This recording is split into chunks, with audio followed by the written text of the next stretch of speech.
再次想你，這一顆心遲下，終將被溫暖融入懷裡。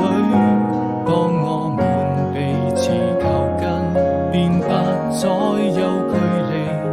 回到了熙攘的人潮中，那個人早已遠去，總會想起，也是我此生最難忘的記憶，沉浸在這紛擾的世界裡。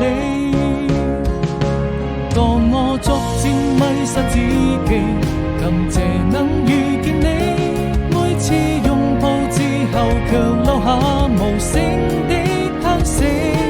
我千萬遍告訴自己，